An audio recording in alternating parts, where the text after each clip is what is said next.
Welcome to Formosa Dream Chasers. We're your hosts, Mary Ann and Ching-en. Please join us as we explore the journeys amazing people take in pursuit of their dreams. And get insights from their experiences. Let's hit the road. And get started.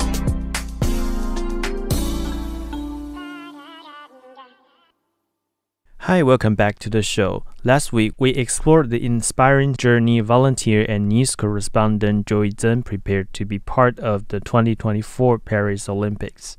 We also touched on the legendary Canadian singer Celine Dion's return to the stage, highlighting some of her memorable Olympic performances. As the Paris Olympics come to a close, this is the perfect time to look into some of the stories of Taiwan's athletes and celebrate their remarkable achievements. These life stories offer valuable insights, inspiring us to reflect on our own journeys toward achieving our own goals and dreams. But before we dive into those stories, I would like to offer an overview of Taiwan's participation in the Olympics throughout history. Taiwan's involvement in the Olympic Games dates back to nearly 100 years to a time when the island was still under Japanese colonial rule. In 1932, track and field athlete Zhang Xinxian became the first Taiwanese to compete in the Olympics, representing Japan instead of Taiwan or Chinese Taipei. After the Chinese Nationalist Party, or Kuomintang, retreated to Taiwan in 1949, Taiwanese delegations participated under the name of Formosa in 1960 and Taiwan in 1964 and 1968. However, starting in the 1970s, Taiwan either did not actively participate or was rejected from the Games. It wasn't until 1984 that Taiwan rejoined the global sports event under the name Chinese Taipei. The multiple name changes for Taiwan reflects the nation's complex status in international politics. Despite these challenges, Taiwanese athletes have never stopped pursuing their dreams, showcasing their determination, passion, and ambition as they unite to compete on the global stage. That's so true. Taiwan, or Chinese Taipei as it is sometimes known in international sports, demonstrates the unwavering will to succeed and participate on the global stage, showing that dreams are also embodied in the collective spirit of nations. It is worthwhile to note that this year's Team Taiwan includes athletes from diverse backgrounds, with 13 athletes of indigenous descent proudly representing Taiwan at the Olympics. Their participation not only highlights their athletic prowess, but also brings the rich cultural heritage of Taiwan to the world stage. Of the 13 you mentioned, did you know that 7 of the athletes actually come from the Amis tribe? This reminds me of the elders' drinking song performed by defunct Duana Guo Yingnan and his wife Yigai Duana Guo Xiuzhu. They are singers from Taiwan's Amis ethnic group. The song first appeared on their album Circle of Life and was later appropriated by the German band Enigma, who reproduced it in their song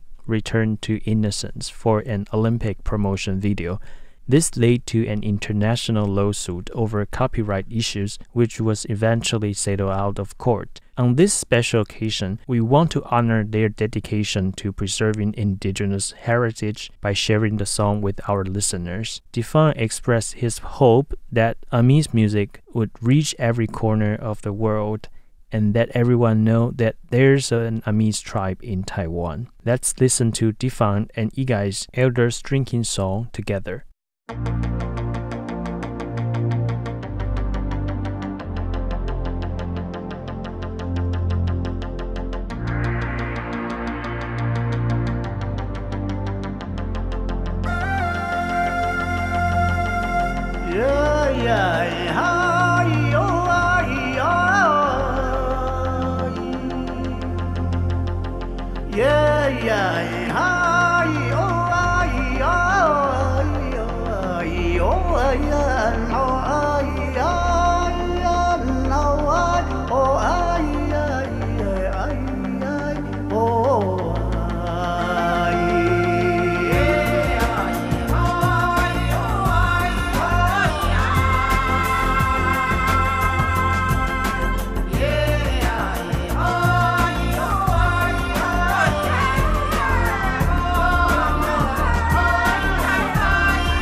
Speaking of Taiwan's indigenous heritage, boxer Chen Nien-chin also captivated audiences with her outstanding performance at the Paris Olympics this year. Chen was born in Taiwan's eastern county of Hualien to parents of Amis and Bunun heritage. At the age of 2, she moved with her family to Taiwan's outlying island of Matsu, where the majority of the population is Han Chinese. As an ethnic minority, Chen faced racial discrimination and isolation. From primary school, she actively participated in various activities to win the favor of others. When she joined the school's wrestling team, she quickly outshone many of the male students. This was a pivotal moment for Chen, as it helped her build confidence and discover her talent in sports. A similar experience occurred when she joined her high school's boxing team, where she was initially looked down upon as the only female in a male-dominated environment. Despite the challenges, Chen trained with the same intensity as her male teammates and worked even harder to develop winning strategies. Her perseverance paid off, making her Taiwan's first female boxer to compete in the Olympics in 2016. However, in 2019, Chen was diagnosed with lymphoma, which caused anemia during her training. Despite this setback, she continued to train while undergoing chemotherapy. Fortunately, she recovered and made a successful return to the ring. At the Paris Olympics, she finally secured a bronze medal in the women's 66-kilogram weight class. I saw her interview after the match and was impressed by her fluent and confident responses in English. She revealed that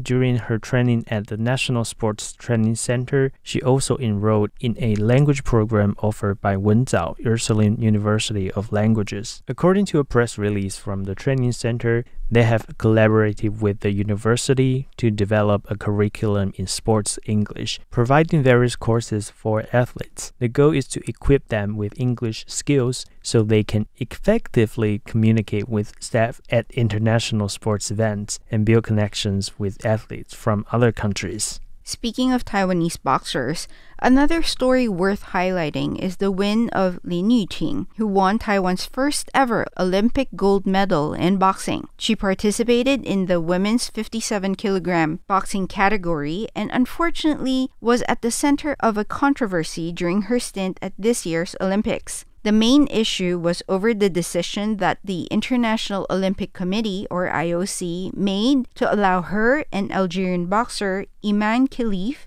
to compete despite being disqualified from last year's World Championships due to issues with gender eligibility tests. The IOC said that the tests conducted by the now banned International Boxing Association were, quote, impossibly flawed, unquote, and confirmed that Lin and Khelif were born and raised as women. Sadly, this sparked controversy and division, leading to significant online abuse and criticism directed at the athletes, causing Lin to suffer a lot from not only public scrutiny, disdain, and criticism, but also cyberbullying and misinformation. Yu-ting, who was born in 1995, says she developed an interest in boxing after watching the famous Japanese anime One Punch Man, and shared in an old interview that she started boxing to protect her mom, who was a victim of domestic violence. Lin began competing in women's boxing events when she debuted in September 2013. Her win this year is significant, as not only is this a win for Taiwan, but this is also a win for women here, since no male boxers have ever won at the Games. Lin's handling of the controversy surrounding her also served as an example and is already inspiring the youth of Taiwan with her courage. You can check out a video on RTI's news website detailing an example of this specifically. As we conclude today's program, remember that pursuing dreams, whether this be a personal or collective one, requires passion, commitment, and resilience. Thank you for joining us on this journey about Olympic dreams. From Joey Zheng's path to the Paris Olympics to Celine Dion's triumphant return to the stage and the inspiring stories of Chen Nien-chin and Yu-ting. These narratives remind us to chase our dreams with unwavering determination. Thank you for joining us on Formosa Dream Chasers. To close today's program, we'd like to share a song titled Agapi Sawat, or Never Give Up by Ami singer Sumin Lubi.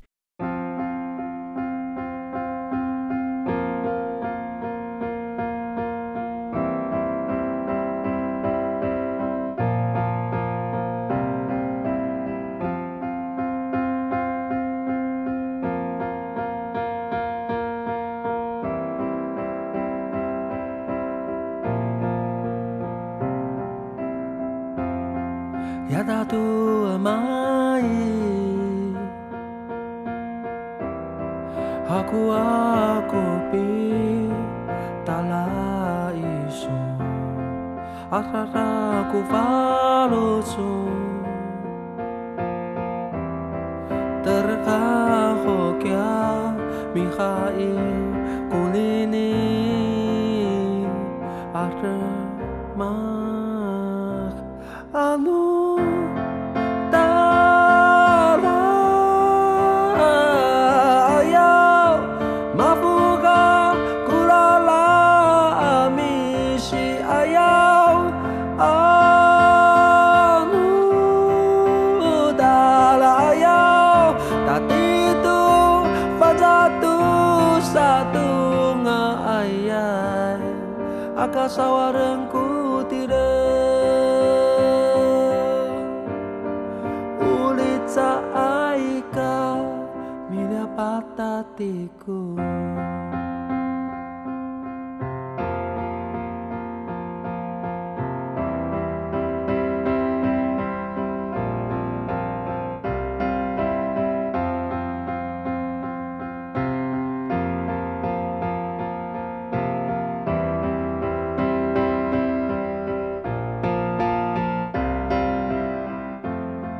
Yadatu amai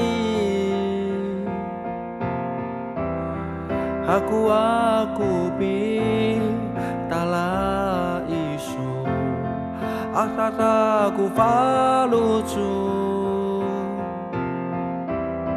Terkahokya Mikhail kunini Ahremak anu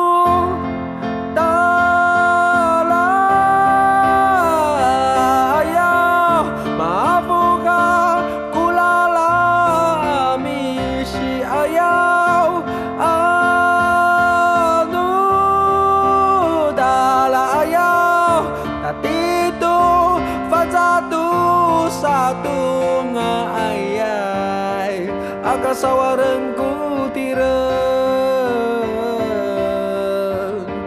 Ulit sa ay kamiliyaw patatiku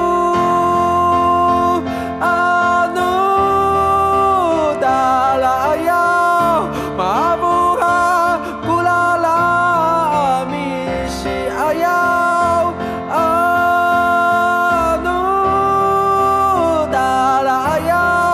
Tatito fazatu satu nga ayay agasawalanku tiren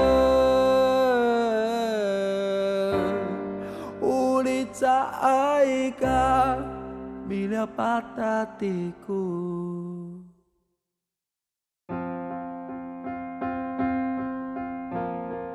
Ulit sa ay ka milya patatiku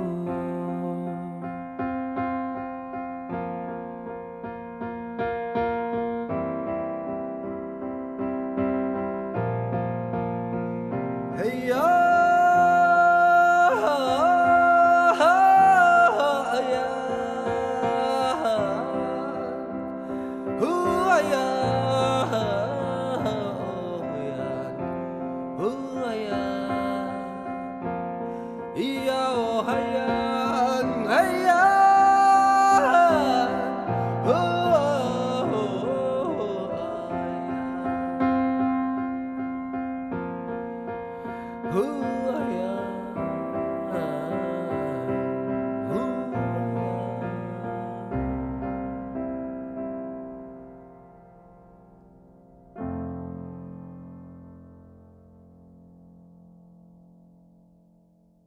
We hope this song empowers you to face the challenges on your path towards your dreams and life goals. Again, this is Marianne Shoko. And I'm Ching-en Cho. We look forward to sharing more inspiring stories with you next time. Until then, bye. Bye.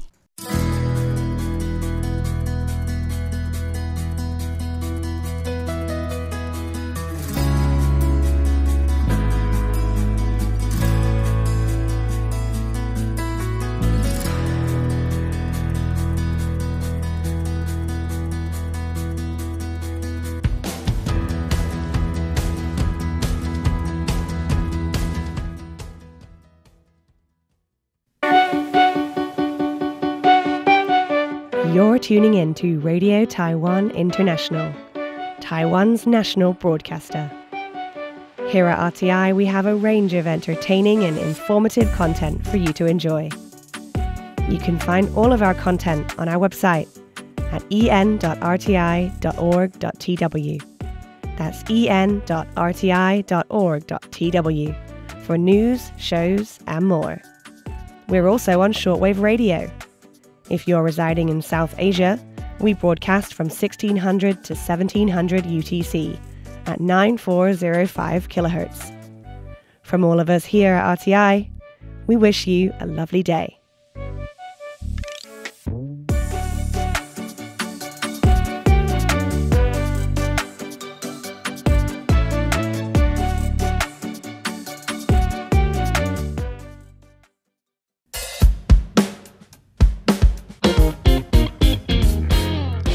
Apple Podcast, Google Podcast, SoundOn Podcast, Spotify, you name it, we're on it. You can find selected shows produced by RTI's English team on different streaming services. All you have to do is search for the show or type RTI. Find an episode you find interesting, hit play, and you'll learn more about Taiwan and its people.